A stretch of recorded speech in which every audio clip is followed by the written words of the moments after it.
Prepare to dive headfirst into the world of business, wearing nothing but ambition and a keyboard. Oh, wait, that's us.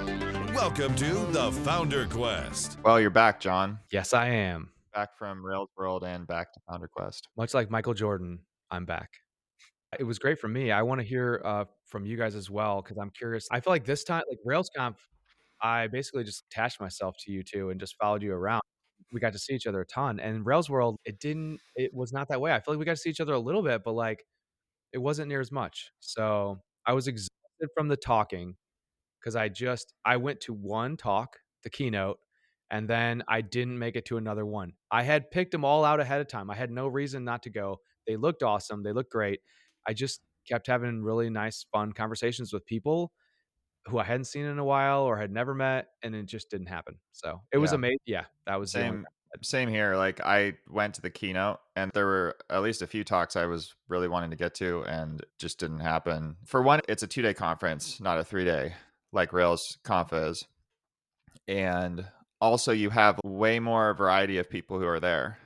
Like I thought that was another big difference for me. It felt like there were many more Europeans there. And it was cool because like you see all these different Ruby groups online that you don't always get to see in person and put them all together with the US people. And it really was Rails World, I think. You know, Ben and I are trying to do our business stuff. We do sales and networking and all that good stuff. We're like walking around with our pagers. Yeah, you're wearing your suits. I actually paged you a couple times. I got no response. So Yeah. Sorry about that. I actually do have a pager. That's a different story, but it's not live right now, but it was. I wanted to. This was from like an old FounderQuest episode where we talked about this, but I learned you can still buy a pager, and there are still pager networks that you can use. And I was like, I want to use a pager for PagerDuty, and so I did it. nice. Yeah, and believe it or not, PagerDuty also supports actual pagers. Oh, that's cool. Yeah.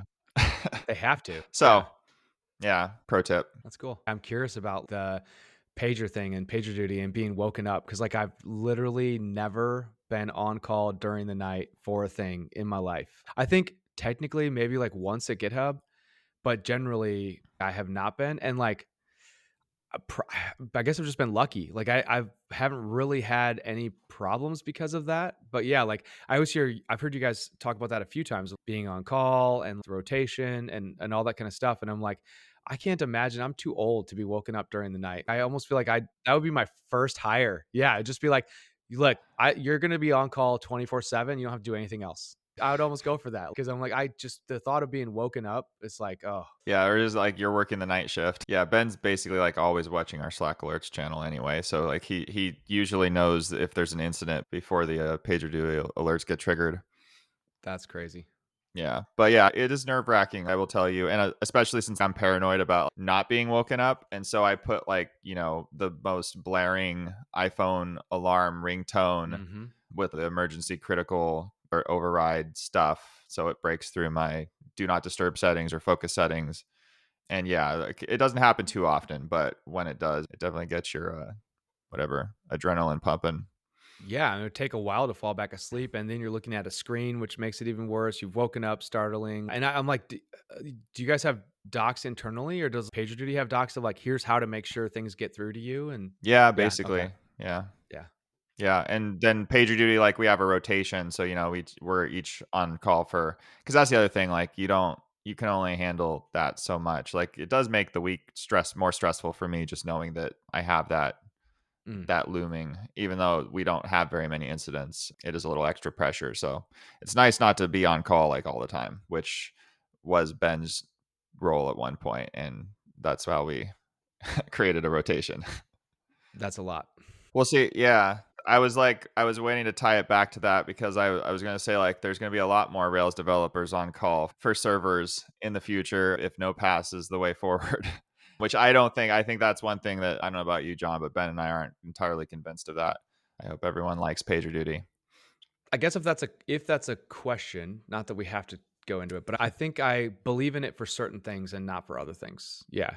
I mean, Heroku, we use that for box out, and it's a small fractional percent of all of our revenue. And, probably maybe one of the bigger of the expenses, but it's not the biggest still. And so I'm like, it's fine. I don't think about it ever. And if we have an outage, it's something that I can't do anything about. And I'm actually like, that's where I want to be in life. If it's an outage and it's something that I can do something about, I'm super stressed. So if it's like somebody else messed up and it's an outage, we're just like, hey, it's an outage. This is the provider. We'll let you know when it's back up. And it's pretty rare for us. I feel like it's, a few minutes here and there, and they usually are pretty quick. And it's usually Hmm. on the Postgres side. And there's other options there if we wanted to switch that. But like on the app server side, I mean, I feel like I have not had an app server down and that be a problem a customer has talked to me about, or worker or things like in I don't even know how long. So Yeah, that's my take. Like, I think the app server, like running apps are like, sure, run Docker on a VM or something and Hetzner and run your app servers. But the thing that no one wants to run is the database. And yes. you like a database and services, you start getting into those and it's like, we'll use a pass. We'll go use crunchy data or whatever. I am completely on board with that. I think that's totally the way to, because I don't want to run a Postgres Yes. He did myself. tweet that the other day. He tweeted Yeah. something about I think I saw something about like Crunchy is great, but Yep. seriously, if we're running app servers with no state, let's just try something, do something different. I'm trying to be less afraid of that because I definitely turned into the pink elephant. It's totally true, and I'm okay with that. Right now, I really don't mind being the pink elephant, but I kind of miss hacking on servers too. Back in the day, I remember setting up like Monet and Munin and all these Mhm. OG like tools that were super ugly, but you got them working. You're like, I can see my CPU over time. This is amazing. Now, of course, I use Honey Badger Insights for that kind of thing. But no, yeah, I just get that I was not afraid and now I am. But I don't think it's solely because I was brainwashed. I think it's also because I'm experienced and now there are problems I want to solve and problems I don't want to solve. And I don't want to solve server problems. I don't want to solve code problems. I want to solve problems for like, businesses and stuff like that and customers. And so that's why I'm okay with pass on some of that stuff. But yeah, totally agree on Crunchy or whatever, something for Postgres, Heroku Postgres, like Mhm. something where your state is at least, you don't have to worry about that. Yeah, that seems like a pretty good deal to me if you know what like SREs cost these days. Yep. Yeah. Yeah. Yeah. There's definitely a lot of stuff like that that I completely agree. I'm just like, I don't want to think about that. That's not what I want to solve. That's not the level or the layer. Now, on like personal projects for fun or things like that, I'm like, okay, yeah, maybe I stood up a Hetzner server and I have like chat.flippercloud, like as a once campfire thing running there. And I got to dip my toe in. It's kind of like I grew up on the farm and now I have a Kubota with a cab and air conditioning. And that's what I mow my field with. Like I get to feel like a farmer without any of the risks or like the long hours. So that's what we're looking for here. Yeah, So that's a great analogy. I love it. Speaking of like things to keep online, you have a few new things, or at least one new thing to keep online. You recently made a new acquisition of a business. yeah, we acquired Fireside.fm. It's a 2016 kind of OG podcast host. It's a rail stack. And actually, all the stuff you're saying right now, again, this was completely unplanned, but it's all the stuff I'm going through right now. It's like self managed Postgres on Linode. Mhm. So I'm like, okay, Crunchy, stuff like that. I'm like, do I move app servers off? Like, how complex is the stack that whether that's worth it or safe or any of those kinds of things? I'm definitely not moving Cloudflare in front. It's crazy good for the terabytes, many, many terabytes of bandwidth that a podcast host that is this old has to deal with. The stuff that we're talking about right now is exactly that. It's VPSs. At this whole time where like I've always been on Pass and Heroku, and now I bought an app and I have not pass. And in the meantime, I've been thinking like, oh, maybe I need to start going not pass. Maybe I need to fire up some app servers. And I've even went to the Linode website because like back in the day, I was like, I used Linode for a bunch of Mhm. stuff, and I was like, I'll just go to the website and just see what's happening here recently. And then it's like I buy the app and I have that, and I'm like, oh, I kind of miss Heroku. Like I wish I could just slide a thing and not, yeah. So it's interesting to hear the shift in Rails and me be on the pass, and now I have the opposite again, and it's going to be an A/B test. It's Capistrano. I mean, it's definitely it's older stuff. So like figuring out what to update, when to update it, how to keep things stable while we're doing those. Yeah, there's a bunch of different stuff in that. So Nice. So it is a Rails app. uh, That's nice. Yeah. yep, We talked about this Rails world, but I forgot to actually ask that. That makes things a little easier for you with your team. Um, yep. so That was a requirement, honestly. Like I should be more nimble, but again, we've talked about earlier how important sleep is. We're old men, and so I'm just like I called a kid today, and he was 20 some, and so then I quickly changed it to like young adult, but I still asked him to get off my lawn. But like, it's that kind of a thing. And I was like, I love Rails. I love Ruby. I've tried all the other stuff, not the JavaScript stuff, but I already know the answer to that. So it's Mm. fine. But I've tried Python, I've tried Cold Fusion, I've tried PHP. Like, there's a bunch of stuff out there. And I'm just like, I want to stick with Rails. And so that's the thesis, I guess, with this one. This is the first, and we'll let the dust settle just before there's possibly any other ones, unless it's just some crazy scenario. But I've always had this like kind of dream of maybe buying an app, just because like you guys know how hard it is to grow something.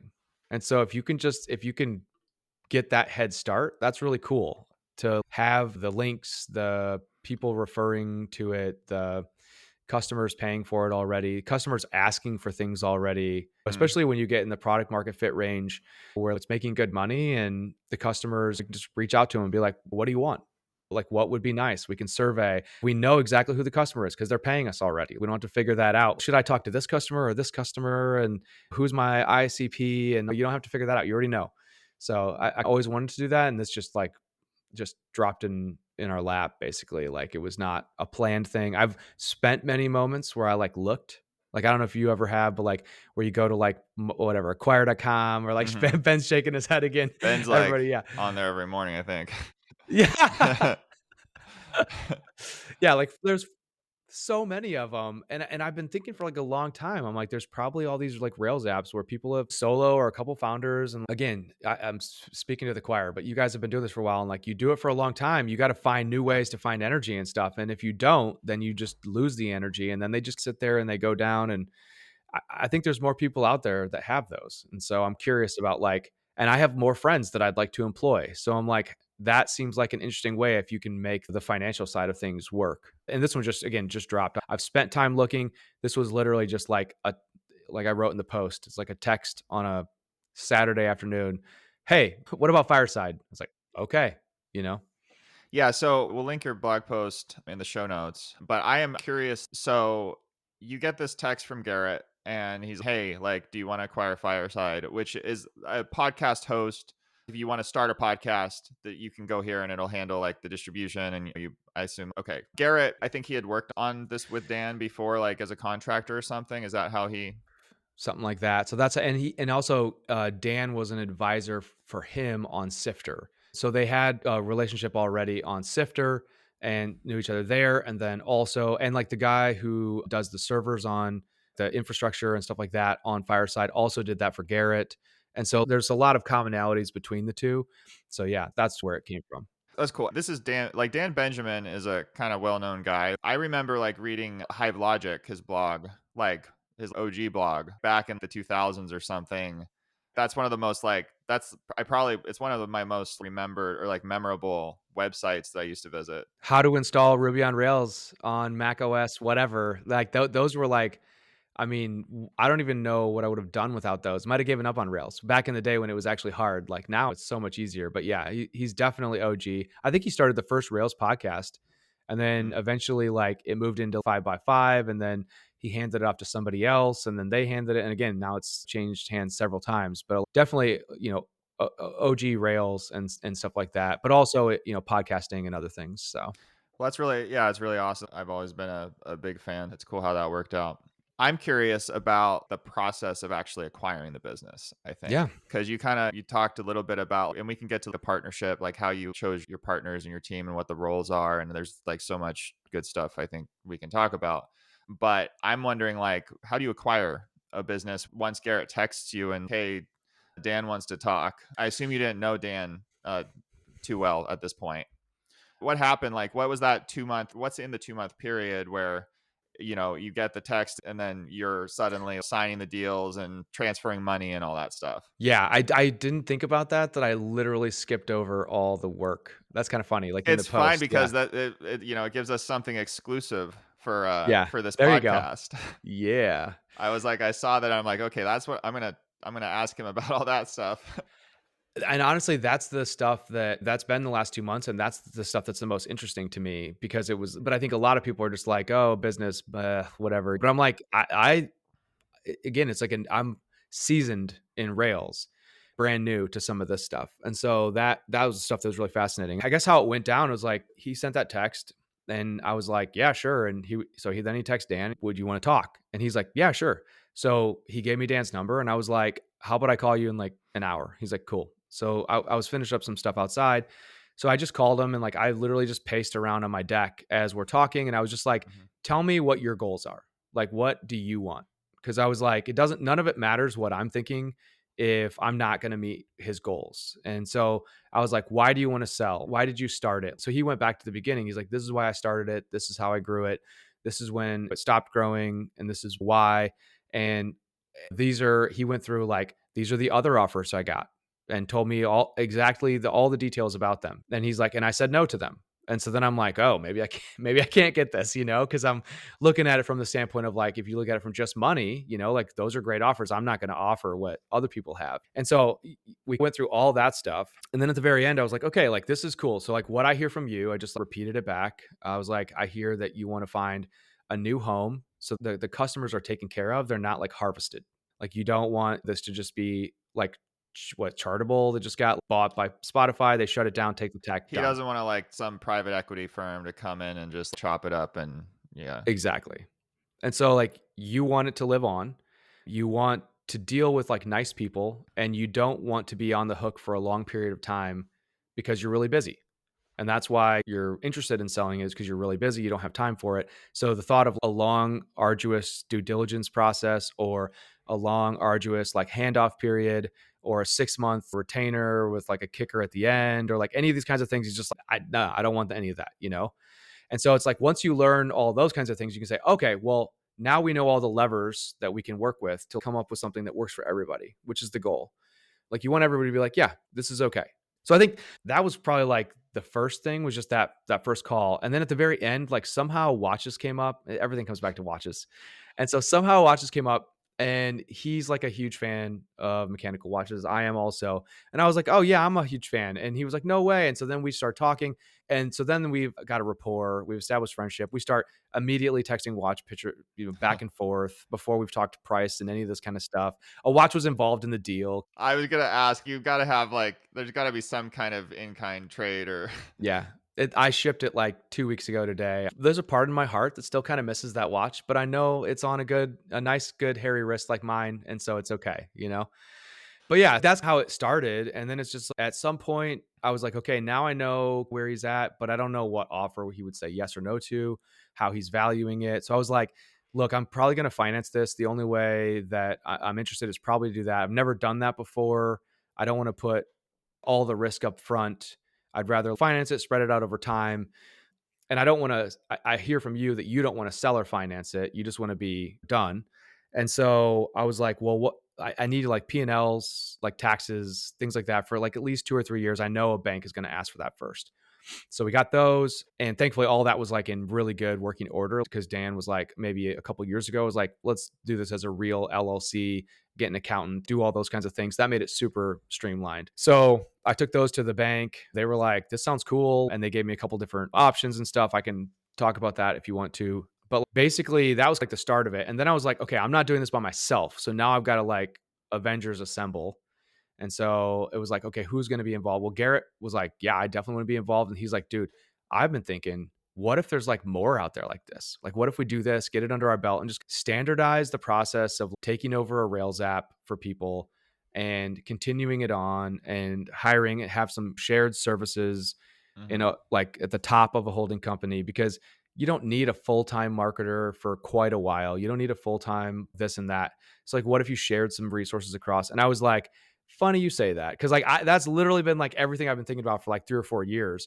And this just seemed like a good opportunity to do that. It had enough kind of cash flow and stuff. It's like mid 6 figures kind of a thing where like I could immediately pay people to work on it. So it's not like I'm not buying myself a job. Am I going to work on it? Yeah, I'm going to work on it. Like I'm excited to work on it, but I don't want to buy myself a job. I don't have free time to do that.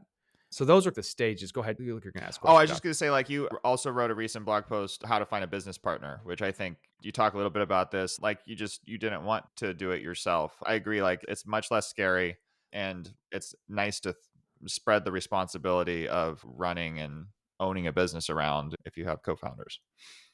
Yeah, we already covered. I don't want to wake up in the middle of the night. So Yeah. like, I'm like, that's, that's like the worst case scenario is that. So I don't want to be solely responsible. I've like had those moments in my past where servers are down and I've got to figure it out. And I might still be the most skilled on that in the group. That's fine. But at least there's somebody else over my shoulder who's like, it's okay, buddy. Like, it's fine. We're going to get through this together. I wanted that. And also I'm like, I really like in business, I like this idea of just like, of bringing other people along. And the reason I like it is because I'm a scaredy cat. And because I'm a scaredy cat, would I have ever gone out on my own and started my own company? I don't know if I would have.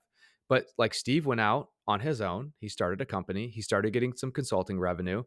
And he's the opposite where I don't know that I would ever start a product by myself. And I'm like, well, I don't know if I'd ever start consulting or like leave a job by myself. I joined him and that reduced the risk for me. He's like, yeah, I've got like X in the bank and I have some consulting clients. We'll be fine, And so I was able to like jump out and join that. And the rest is history and stuff. So I feel like because that was available to me, I mean, Steve and I are the same age. He's not like, it's not like he's a mentor, but he took the risk first and that made it easy for me.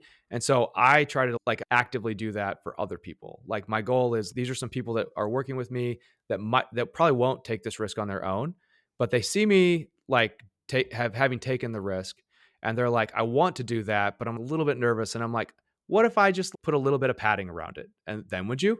I just think like that's a really interesting concept for me of like, how do you bring other people along who you think would be a good entrepreneur, who you think would be good at doing this kind of stuff, but maybe aren't quite ready to take that risk? And like, how do you get them in and help them take that risk?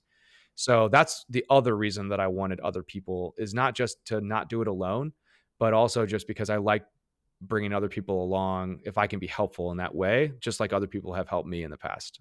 Yeah, that makes total sense. And actually that resonates with me because that's how I got involved in Honey Badger originally. Because Ben and Star were working on Honey Badger and I was been working with them, but I wanted in basically. I don't think I was at the point where I was going to go start my own thing. Like I was like starting a consulting business. That was my dream at the time until I realized like the hamster wheel of consulting and yeah. So I think that's really cool. And then what you're talking about is like keeping the ladder down for the next person who you could bring in. So yeah, that's really cool. Again, I'm fortunate that I can be in that spot. I'm also fortunate that like I've taken the risk in the past, so it doesn't feel risky to me anymore. This stuff doesn't like, everybody, I talked to like 40, probably 30, 40 people before I did this, all different skill sets, some in podcasting, some in other stuff. Everybody that I knew that I thought might have some opinion or value on this, I just sprayed it out to everyone. It's just like, I want to talk. I want to learn.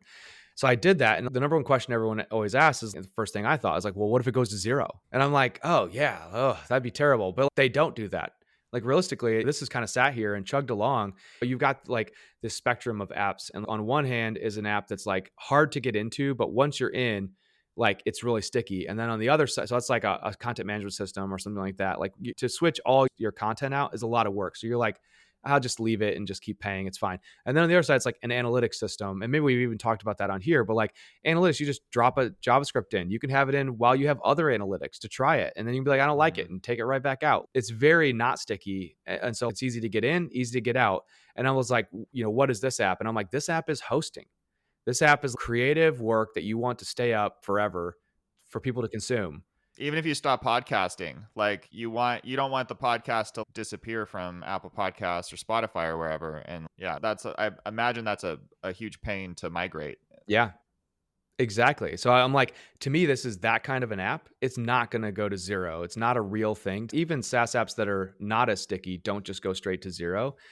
And so I'm like, that's not going to happen. So I talked myself off that ledge. Then I'm like, okay, well, what would it look like to have debt service with this? Because like putting that much cash up front into something it's a big investment. Again, you guys know that as well. And so it's like, okay, what would debt service look like? And I was able to do the math and I'm like, you know what? That's really not that scary. Like I'm already paying this out of pocket towards Garrett to work on Flipper and stuff.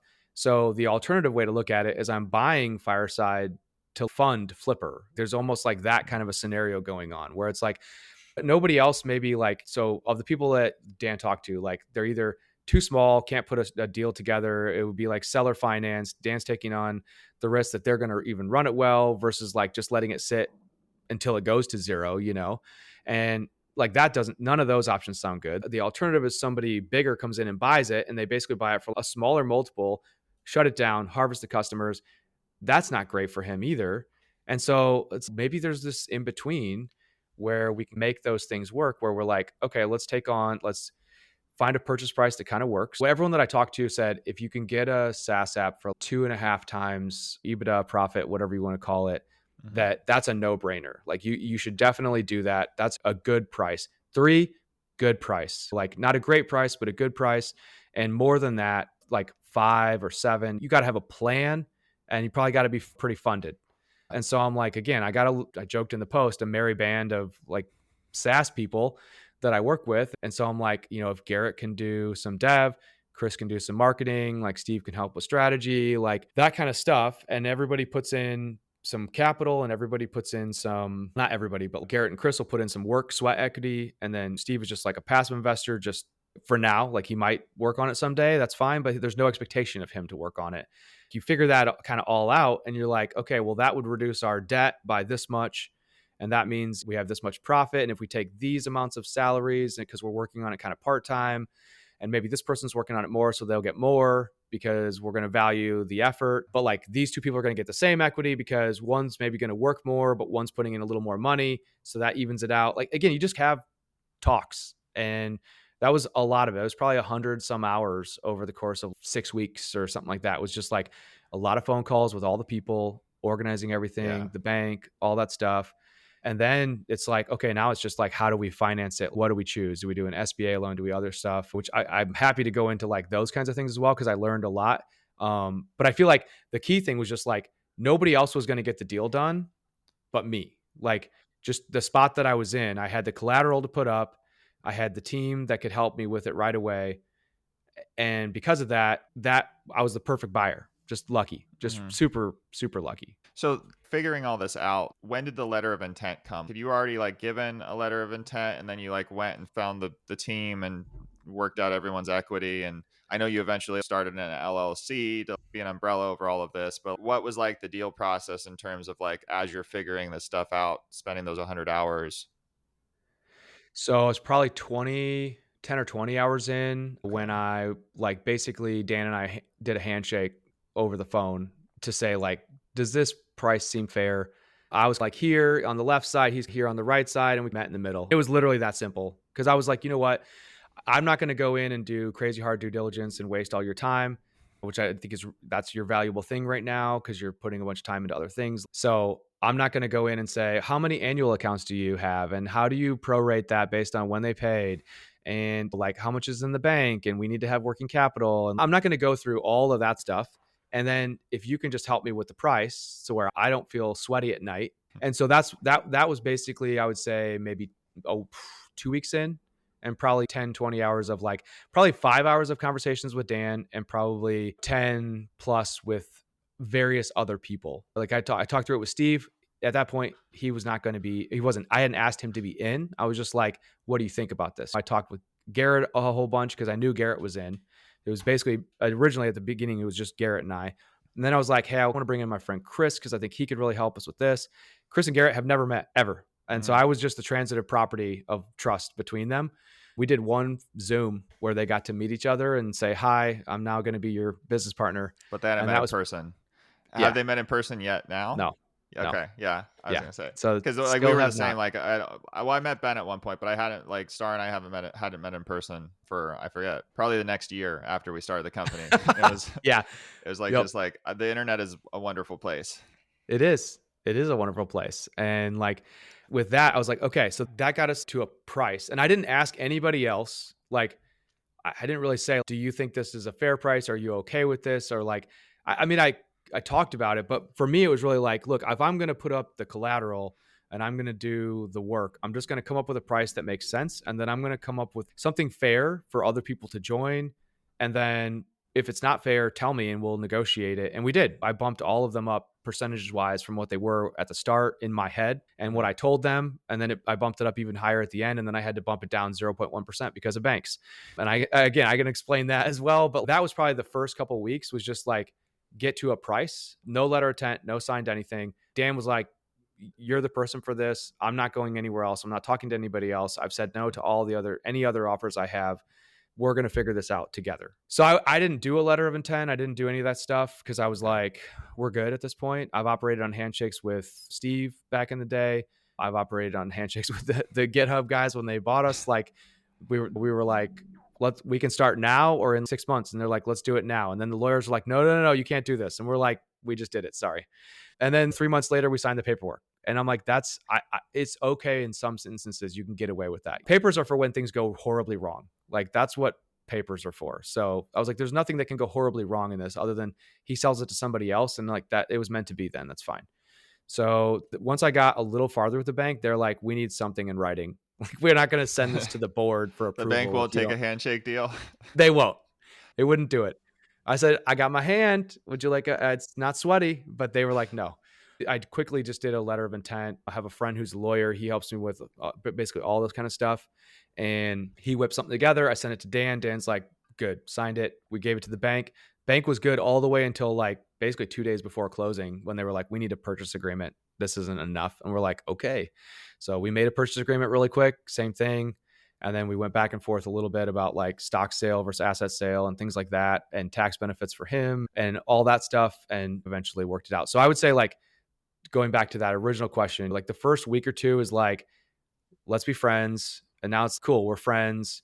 Now let's figure all this crap out. And so mostly it was on my end. So it took me 2 to 4 weeks to talk to everybody, get concrete numbers. It's never fun to talk about money. People don't like to talk about money. I'm getting more comfortable with it because I just have to. I'm like, if you hire people, their salary. If you are going to hire people, you have to know what they need.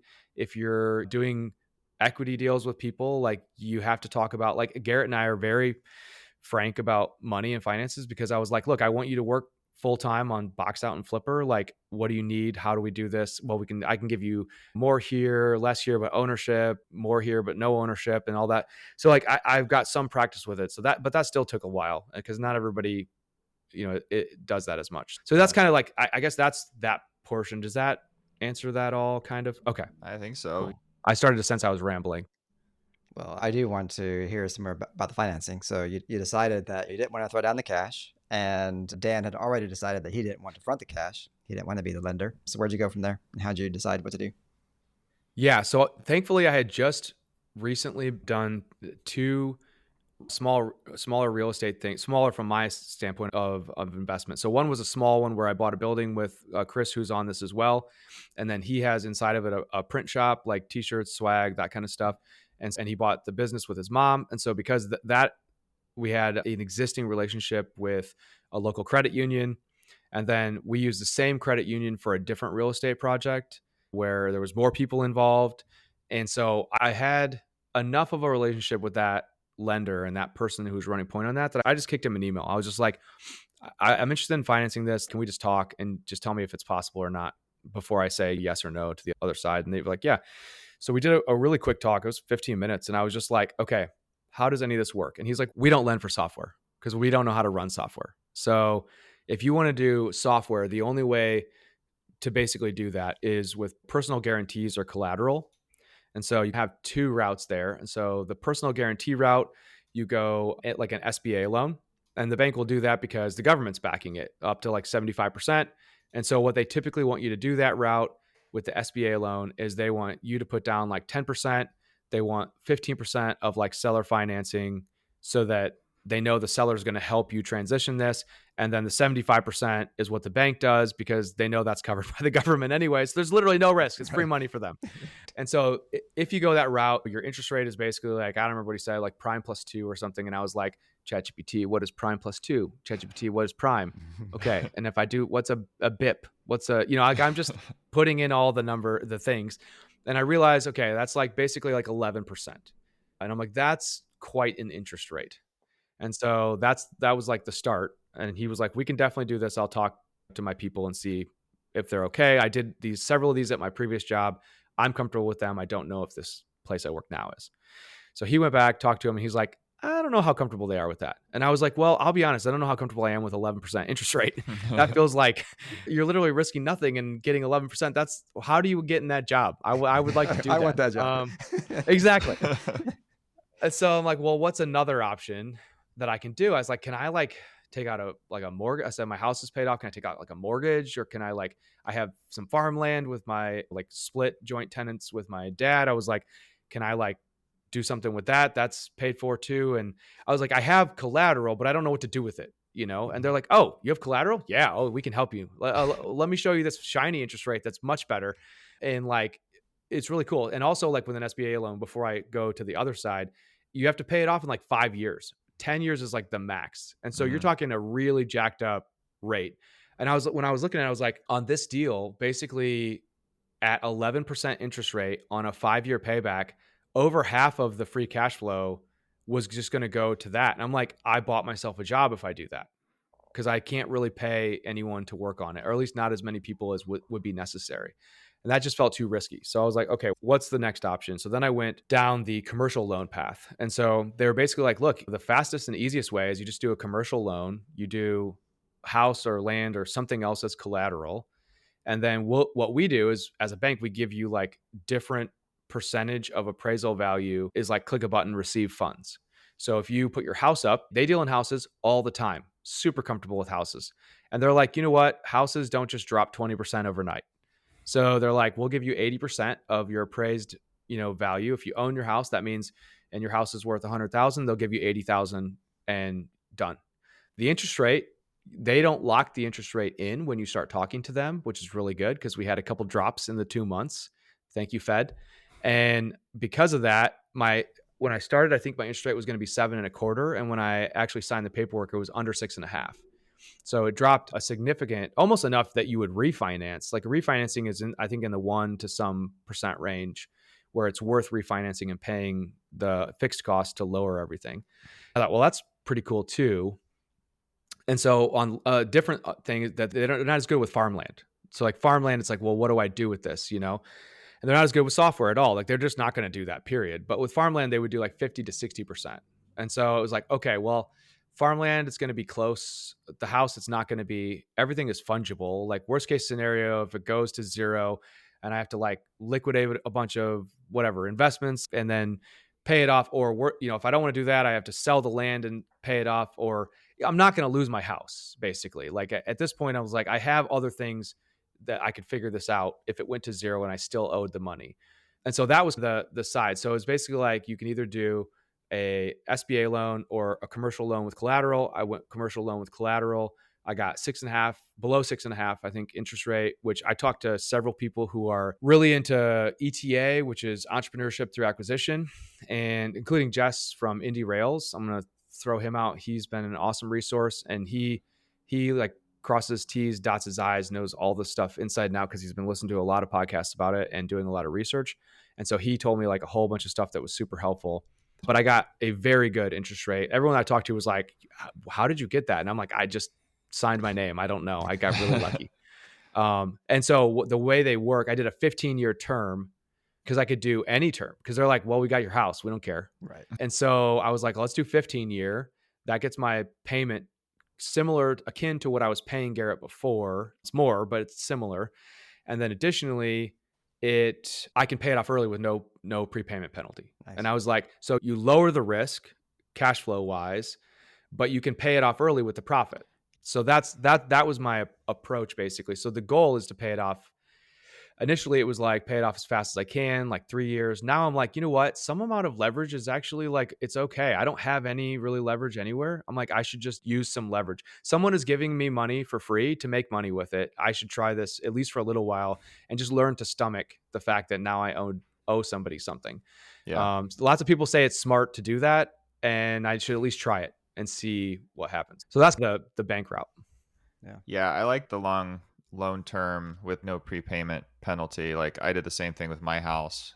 Oh, cool. But I feel the same way now, where I think there's a good argument still for paying off your house early. I know a lot of people say that's not whatever. I know the math doesn't work out versus the stock market, but I think there's all kinds of psychological benefits of not having that hanging over your head. And one of those I think now I would be much more comfortable taking on some debt.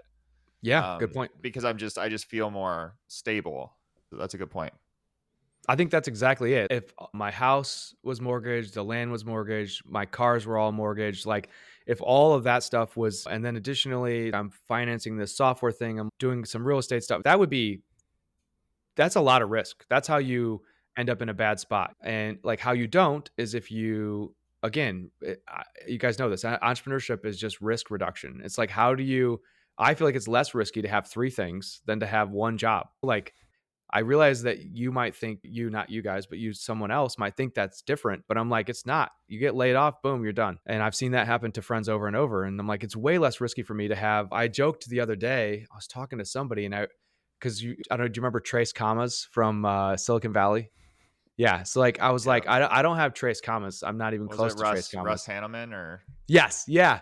Yeah. But I was like, but what I do have now is I have a business making 5 figures a year, 6 figures a year, and 7 figures a year. And they're in completely different industries. So I was like, I have what was it? I have a 5, 6, 7. I don't have a Trace Kamas. I have a 5, 6, 7.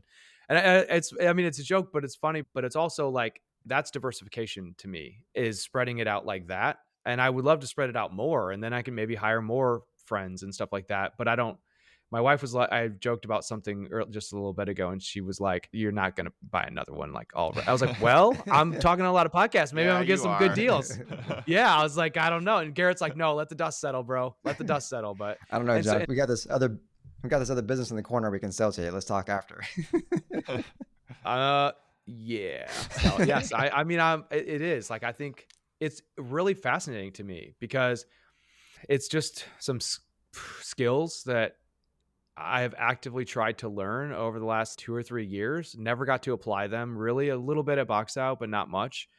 Talked with a ton of PE people through that because they just start sniffing around at a certain size. Learned how they talk, learned how they think, learned about multiple arbitrage of buying for like 2 to 4x, selling for 4 to 6x after you grow it. I'm not looking to sell Fireside at all, ever. Like, I want to try holding for like a long time now. I've done my selling in the past. Like, I'm curious what would happen if I didn't. But it's really interesting to finally be able to apply some of those things and be like, all right, again, Avengers Assemble, who's in, who's out, how much, let's figure this out. Who's going to do what, how, if we're going to start a company from scratch, what are our values? Stuff that like I joined Box Out. So it kind of maybe counts as like my first investment or something. I bought in, but like it's not like I'm creating the culture there or like there was already culture. I'm just joining another culture, but it's like, we're starting this from scratch. What do we want to do? We want to be calm.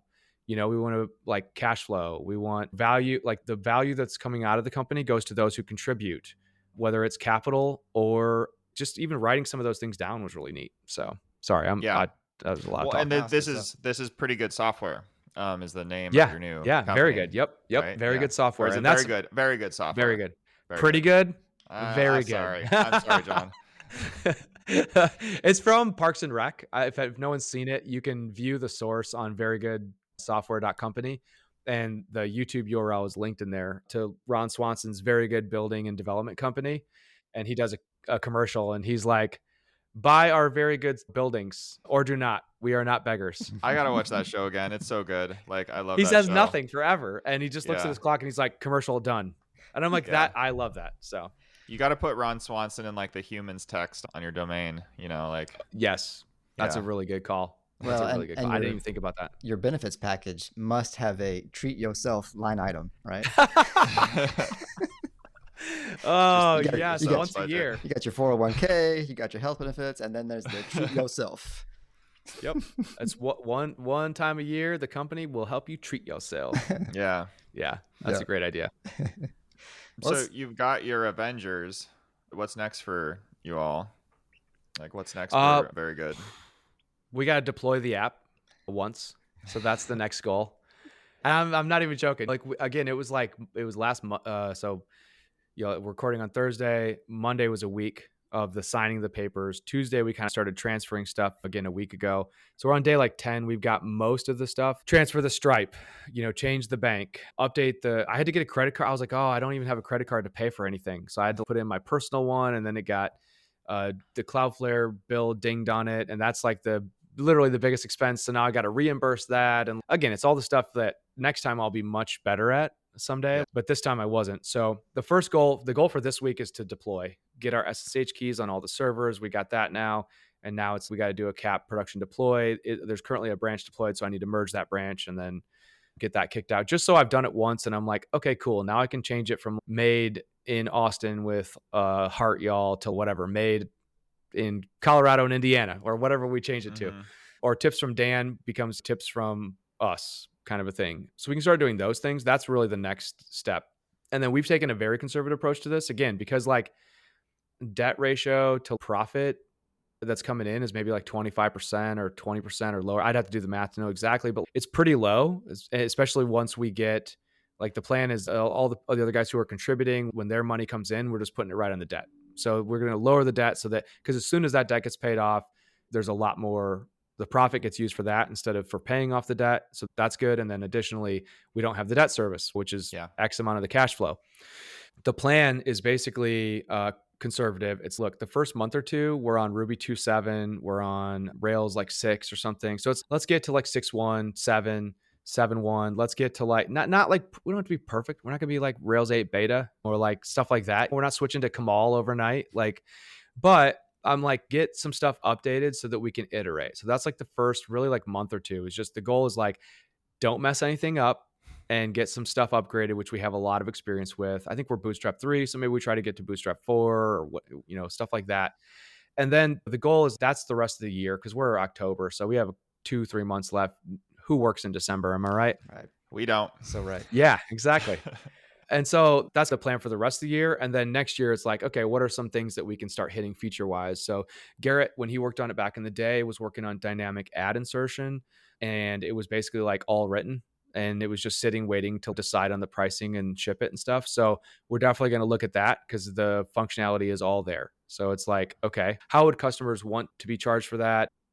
Some amount for free, some amount paid, like what you guys went through with Insights and adding like a second bit to it. That's on our radar for sure. I got some good suggestions from people for features, because I've reached out to like Adam at the Changelog, and locally there's a guy that I'm acquaintance friends with who does podcast editing. Another guy who is podcast producer, has 20 or 30 podcasts that he manages and stuff. So like those people, I'm like, it's meetings. Talk to them, figure out like, what do they need? Do we want to service what they need or not, kind of stuff? What do they like? What do they not like? Just learn about podcasting, talk to a bunch of podcasts. We've talked about basically starting a podcast about like where we talk to podcasters, so that, and some of our customers, so we know what they want, what they need, how they do things. It helps people learn how to start themselves, that kind of stuff. Yeah. And then just talk to everybody about it. So that's, I hate to say this, you guys are not the only people that I'm talking to. Before it was like, it was exclusive, I talked to maybe 3 or 4 podcasts this week in all, like counting you guys. And I've got a couple next week. There's a couple people I ran into at Rails World who were like, oh, like you should talk to my friend who's in marketing, and like they want to buy apps. You guys should just know each other. So like some of that stuff got scheduled for next week and stuff. So it's a lot of talking, which I'm terrible at. You guys can tell. I know you just can't. Yeah. It's hard to get you to say anything. Yeah, I know. So that's that pulling teeth. That's the short term. The short term is stabilize, don't mess anything up, 3 months. Maybe there's some new stuff, little new things. And then long term, okay, let's start looking at what's our thing that we want to do that's different than everybody else. Is there anything? And we don't know the answer to that yet. I honestly, like I said before, I didn't look at the code before. I looked at the financials, because that's really all I was worried about. Because I'm like, how different can a Rails app be? Mm-hmm. So I was like, and for a Rails app that basically had 2 people work on it, like you, and one of them I've already worked with. I'm like, we're gonna be fine. That's a pretty good fit. Yeah. Yes. Yeah. It's pretty nice. So, yeah. So that's kind of the plan. That's cool. Nice. And I think you'll be moving Flipper into. You want to hold all your company or all your SaaS, and you're starting like a SaaS holding company. Yep. Acquisitions. I see more acquisitions in your future. Sorry to your wife. But I think this is your job now. I mean, I think it'd be cool. I still want to hack on them and stuff. I made room in my schedule to like start hacking on Flipper regularly, and then Fireside dropped in literally the next week. And I was like, why do I do this to myself? Every time I get room to like do the thing I want to do, I fill it with something else. Yeah. It's just, that's the way it goes. So, but the stuff we're interested, like the valuable things, it's the business product thinking side. It makes total sense to bring more, put more apps in the company because you can take advantage of the people you hire to use their time efficiently. I think it would be really fun to try. So I I'm mean, excited. if I'm living you're vicariously through wanting you. to try, if you're maybe there's, We'll see. We'll see. just gonna, yeah. Maybe there's some No, Honey Badger very good collaboration in the future. you know it. For sure. There has to be Very Badger, Honey Good. I don't know, something. We'll come up with something like Benifer. Yeah. We'll make it happen.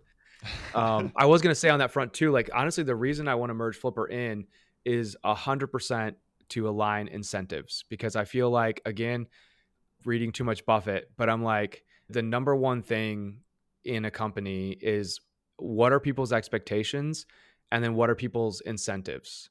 If people have different expectations, that causes conflict, and if people have different incentives, that causes conflict. I'm really fascinated from Box Out and other stuff about those two things, and I'm like, if Garrett's like X% owner over here and bigger percent over here, and I'm bigger over here, and Chris is more over there, nobody's aligned. We all have our own things that are different than that. And so I'm like, that's why I was like, I just want to figure out a way to merge them all together so that and Garrett pushed for this very hard as well. He's like, let's just make them all aligned. Let's get them all together. Now, Chris still has Speaker Deck. It is separate. And I'm giving him a whole lot of crap about that. Someday he'll listen to this. Maybe Speaker Deck will be coming in too. Yeah, exactly. I don't know how we're going to tax-wise merge Flipper in. There's weird things with what I would like to do is merge Flipper in, and like nobody's percentage changes but mine. Like mine just goes down or something. Because Brandon, there's two of us in Flipper, Brandon and myself at this point.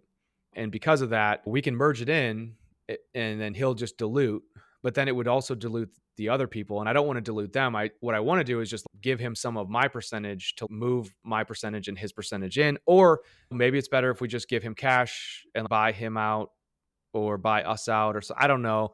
So some of that stuff, I'll have to spend some time with the accountants and just be like, look, this is the end goal. What's the most tax efficient way to do this so that, because this is what we're trying to do, and we're really not trying. Nobody's trying to cheat anything. We just want to merge these in and make it legit. And like, I want these people to own more, but I don't want it to look like I sold a chunk of mine and now I need to pay taxes on that when I didn't realize the gain. Technically, I'm losing out of this, so I'm losing equity and also this other thing. But I'm okay with that. But I want the government to be okay with that. Like, so that kind of stuff you got to figure out. But then everyone's incentives are aligned, and I think that's the best thing. And that's why I wanted to merge everything into one, is because I think that long term, then it's every new deal that comes in. However we do it, like Very Good's going to be the owner. So like we might do it where if there's outside investors for some reason, or like somebody else helps with it, okay, then Very Good is like 50% and they're 50% or 60-40 or whatever. We'll figure that out. But like the incentives for everyone inside of Very Good are aligned. That's the goal. Yeah. We'll see. Makes sense. Well, I'm excited. I'm excited for you. Yeah. Thank you. Cool. Appreciate it. Yeah. I'm excited too. And I'm glad we caught you before you were completely tired of talking about it. Yeah, You we know gotta what? get this. We gotta get Addison on the editing for this episode so we don't get scooped. Exactly. Well, you guys will definitely, it'll get out fast. Probably everybody else is slower, so I don't know their schedules, but Yeah, we'll see. I but told him he could. We normally record earlier in the week, so I told him it doesn't have to be out this Friday because that's a bit of a time crunch. But he's Yeah, young. He that can do would an be. all-nighter. It's all good. Yeah. Just get him some Red Bulls. Get him a beeper. Just send a message every hour. Every hour. Yeah. I know he's just shaking his head listening to this right now. Yeah. In the future. Yep. It's Cool. funny. Well, this has been great. I think we learned a lot, and the listeners will learn a lot. So appreciate you sharing. I hope so. If I can save somebody else time, that's my goal, because I learned a lot of this stuff the hard way, and there was a lot of back and forth at the end, and it was very painful. Hopefully, most of that is shared, and some of it's not, but I'll put it up somewhere. So Cool. Right on. Well, thanks, John. Yeah. Well, this has been FounderQuest. FounderQuestPodcast.com. Go give us ratings and love on the whatever podcast platforms. If you need to start a podcast, maybe check out Fireside, and we'll catch you next week or whenever. See ya. FounderQuest is a weekly podcast by the founders of Honey Badger. Zero instrumentation, 360-degree coverage of errors, outages, and service degradations for your web apps. If you have a web app, you need it. Available at honeybadger.io. Want more from the founders? Go to FounderQuestPodcast.com. That's one word, where you can access our huge back catalog of episodes. FounderQuest is available on iTunes, Spotify, and other purveyors of fine podcasts. We'll see you next week.